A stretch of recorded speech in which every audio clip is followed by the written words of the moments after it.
Hello one and all, and welcome back to my channel for another pen in review. The pen in question today is the Enso Bolt, which is the newest addition to the family of retractable fountain pens that exist out there on the market. There's quite a few retractable fountain pens out there, and whilst they vary in appearance and actuation mechanism, they are broadly similar in terms of the nib sealing mechanism. For example, the pilot capless or vanishing point, as you prefer. This is the newer version of the vanishing point in black and gold. See here that it works by pushing the button at the back here that pushes the nib out. Now, if you look closely at the front of the nib section here, you might be able to appreciate that there's a somewhat of a ramp there. Now, as you push the back button down, you can see this ramp moving, and as it comes down, you can start to see the nib poking out. And there you have the nib locked into place. And when you push the button again, the nib is retracted, the trapdoor comes up and seals away the nib to keep it from drying out. The pilot capless or vanishing point comes in a few different variations, the decimo and the fermo, which comes with a twisting action at the back here, but both of them rely on this trapdoor type mechanism at the front. You have the platinum cuiratus, which is again broadly similar in terms of the trapdoor mechanism at the back, and as well as the actuation mechanism with the button pressing. You also have the Novella Eclipse, which is different again in terms of the actuation. You actually have to push the two parts of the pen body together to depress this trapdoor at the front and push the pen nib out. There's also the Lamy Dialogue, which comes in the original Dialogue 3, or a Dialogue CC updated version, which is actuated through a twisting motion of the two halves of the pen body that swivels a circular trapdoor out of the way to allow the nib to come forward. You also have the homages or dupes of these various fountain pens. Obviously, you have the Jinhao 10, the Mahjong A1, A2, A3, which are copies or homages to the vanishing point, and you even have some not so subtle direct replicas that are sold on AliExpress of the Dialogue CC. As I said, these pens vary in appearance and actuation mechanism, but they all rely on that trapdoor mechanism at the front of the pen to seal the nib away from the outside environment to keep it dry. That leads us very nicely to today's pen in review. The Enso Bolt here is a relative newcomer. It was first released back in May-June of 2024 in a titanium version via Kickstarter. Once that was funded and released, they went back and did a limited run in brass back in December of 2024. That actually was the initial version that I was interested in, but once I realized that this pen was available, that was far past that initial release window, and it was no longer available for purchase. I was then going to purchase the titanium version, but I held off as I heard that they would be coming out with this copper finish, which released then earlier this year in 2025. Now, I'll go a little bit more into the difference and magic of this particular fountain pen in my features and flourishes.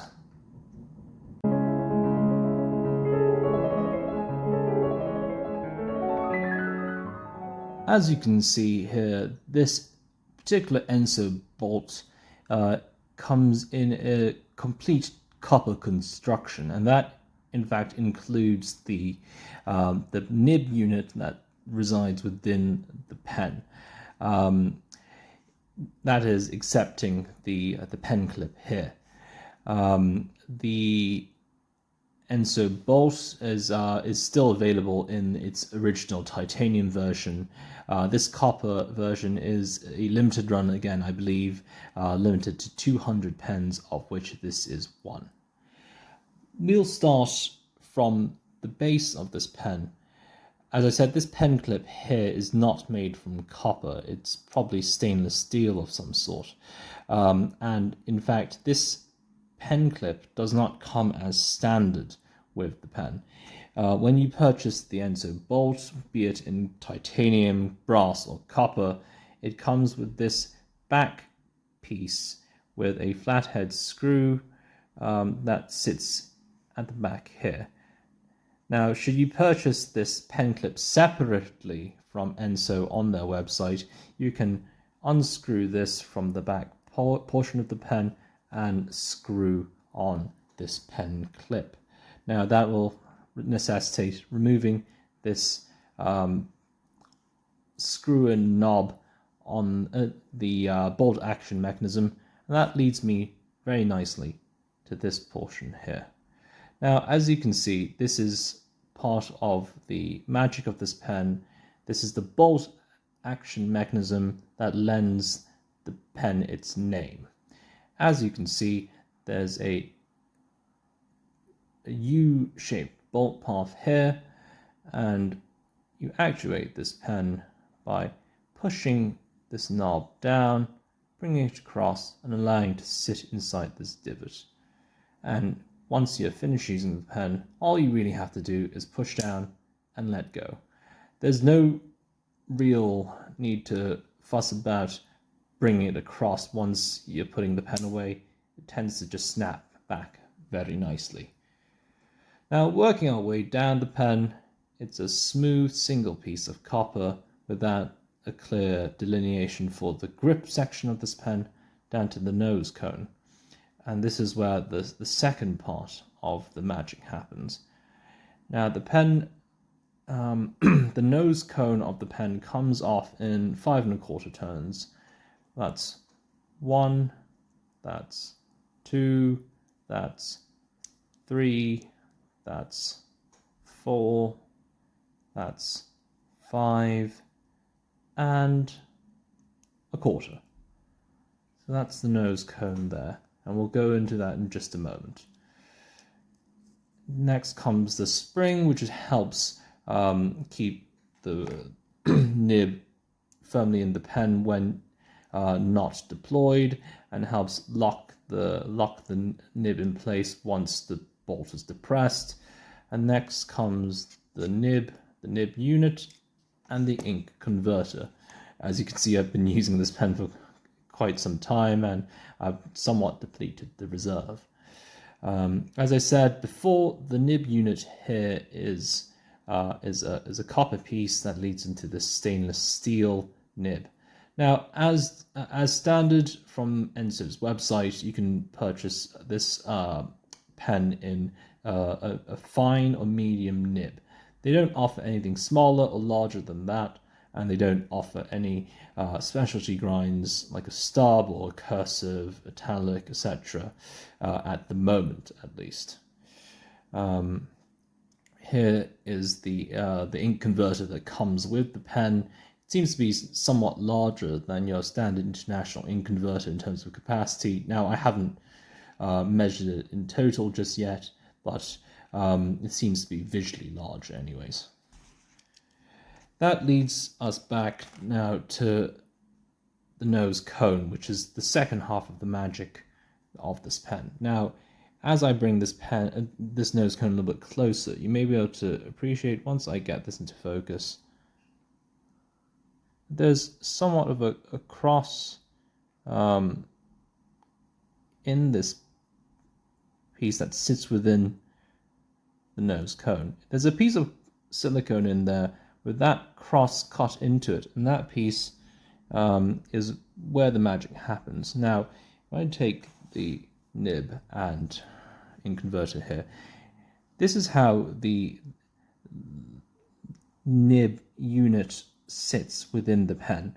Once you depress the bolt on the end of the pen, that pushes the nib through the nose cone and through that silicone piece.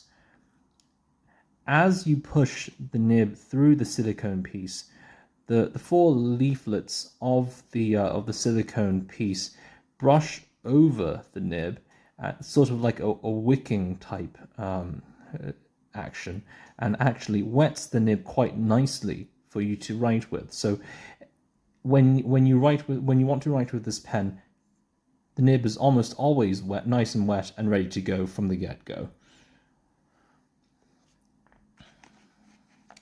I'll just reassemble the pen just so we can get to the next part.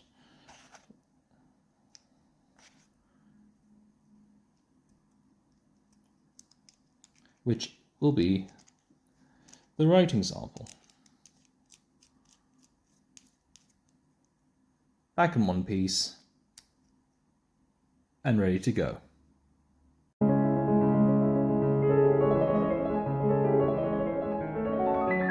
Next comes the writing sample for this particular pen, which I'll demonstrate here on my Midori MD lined notebook. So, actuate the mechanism, retract the nib, and here we go. So this is the ensso boat in copper. It is a medium nib in stainless steel.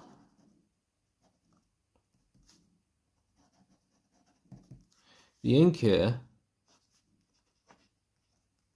is Pilot Iroshizuku Tsuki Yo.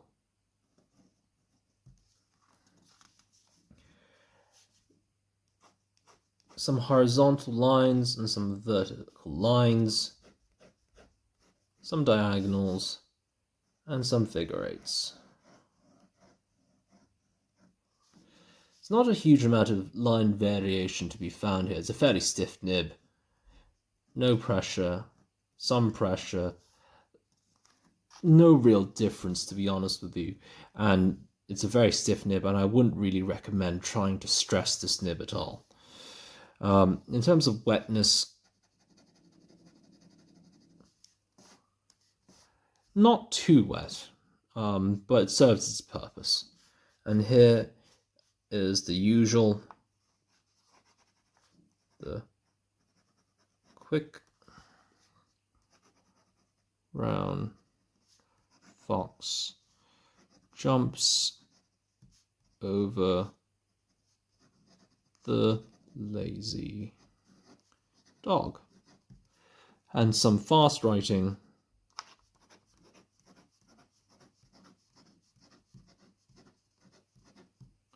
no real trouble keeping up with that whatsoever. I'll just bring that up just so you can appreciate the ink a little bit more.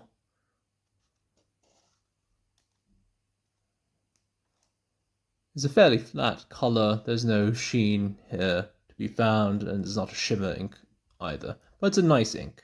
It's a nice blue, I find, and suits its purpose.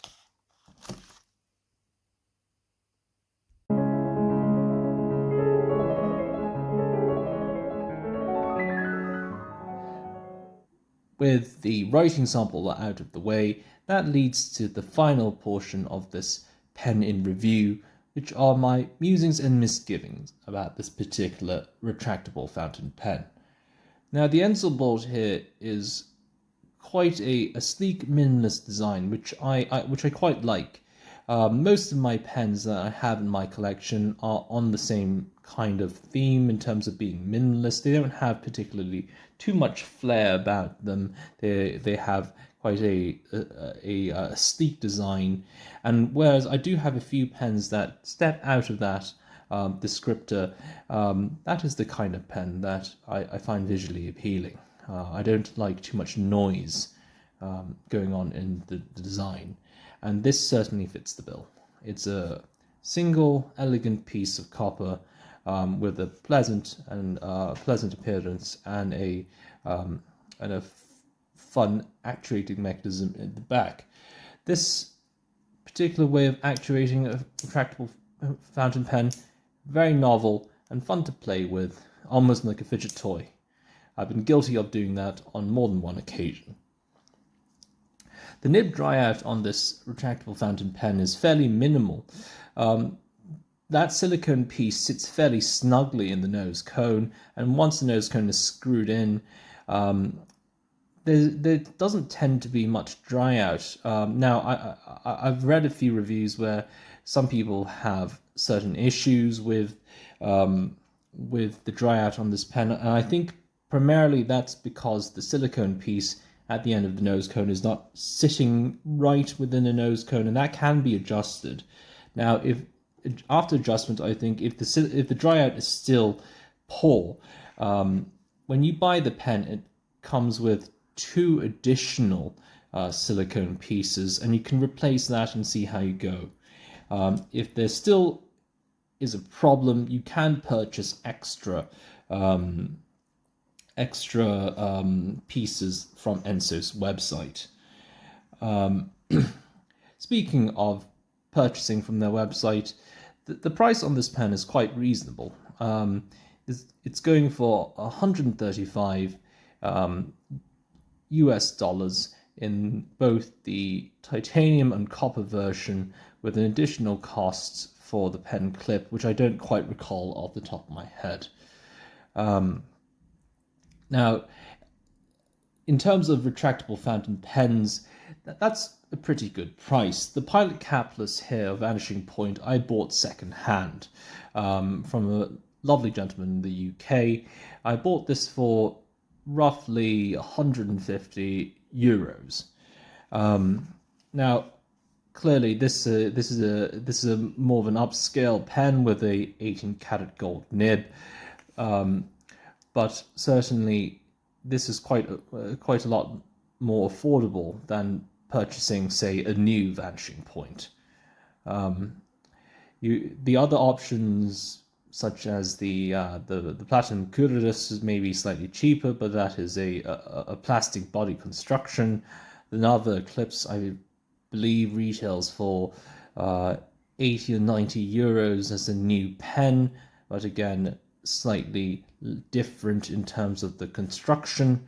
And the Lamy Dialogue is quite a lot more expensive, albeit again with a gold nib in the pen. Now, for things that I don't like, or that other people may not appreciate. Now, as I said, this is a single smooth piece of copper from body through to the end of the pen. And there's no designated section on this pen, nor is there any sort of texturing around where the grip section might be to help you grip onto the pen firmly. Now, I've not had much trouble with that, but mileage may vary from person to person. If you have particularly sweaty hands, you might find that becomes more of a problem for you. The bolt action mechanism, as I said, is quite fun to play with, but I'm not sure that I would recommend doing that. The knob here, whilst it screws in, is not particularly tight and can come unscrewed and come loose with relative ease. even within normal use of this pen, where you only use the mechanism as you intend, this knob becomes very loose. And if you have this pen sitting in your pocket during daily use, you may come to find that towards the end of the day, when you reach for your pen, this is just flown off into the ether. So I can't recommend that you play this mechanism like a fidget toy. Now, unfortunately, Enso does not sell this knob as a separate piece on their website, so should you lose this knob on accident, then you are up a creek without a paddle, so to speak. Now, I'm sure you could reach out to Enso at that point to ask them to send another piece, but I've not had any experience with doing that myself, and I don't know whether that's something that's possible, to be honest with you. Another thing that people might not like is that the filling mechanism is a little bit more fiddly than your other retractable fountain pens. With the capless, it comes off fairly easily, and you have immediate access to this nib unit, albeit with the infamous converter here. With the Enso bolt, unscrewing this nose cone takes quite some time. That's a small piece, and then you also have to mind this spring, which is essential to the function of this pen, and you have to make sure you're not doing this too quickly or on the fly, such that the spring goes into the ether, or the nose cone goes into the ether, at which point, again, you are up a creek without a paddle.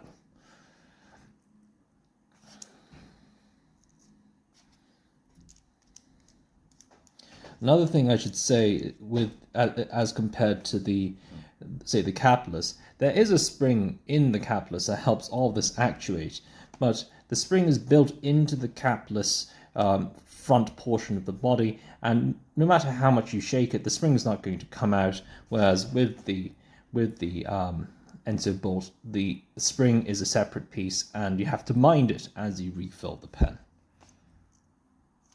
One last thing that I should mention is that with this particular version of the Enso bolt, it's full copper construction, and at the end of the day of using this, your hands will smell of copper. And if you don't particularly appreciate the smell of copper or blood, that may not be for you. Now, I don't mind that too much, but it's just something to be aware of. Lastly, in terms of the weight of this pen, the copper version is obviously a darn sight heavier than the titanium version, but for this particular pen, it weighs a fair bit. Now, pardon these scales. I use these to weigh out my coffee beans in the morning, and as such, there's a fair bit of grime on them, and I do apologize for that. You can see that the scales are zeroed, and you can see that the Enso bolt in copper weighs around 45 grams, as compared to the Pilot Vanishing Point, which is around 31 grams. Now, obviously, the pens are not fully inked, but that should only offer a slight variation in that. And as you can see, the weights are not the same. This is a fair bit heavier. And certainly it's a lot heavier than your average celluloid or plastic pen as well. So in conclusion, for me, this is quite a enjoyable, fun little pen to use. The mechanism is fun. Just keep an eye on this knob. The dry out on this pen is minimal as compared to the capless that I have. So it's pretty much ready to go off the bat. Now, as I said, this is a limited run of 200. I haven't checked recently to see whether or not the run is fully sold out. If it isn't, then it's available for purchase via Enso's website, and you can purchase either this copper version or the original titanium version. That concludes this pen in review. If you've enjoyed my assessment of this particular fountain pen, leave a like below. If you have any other questions, leave a comment, and I'd be pleased to hear your own take on this particular pen as well. Until next time.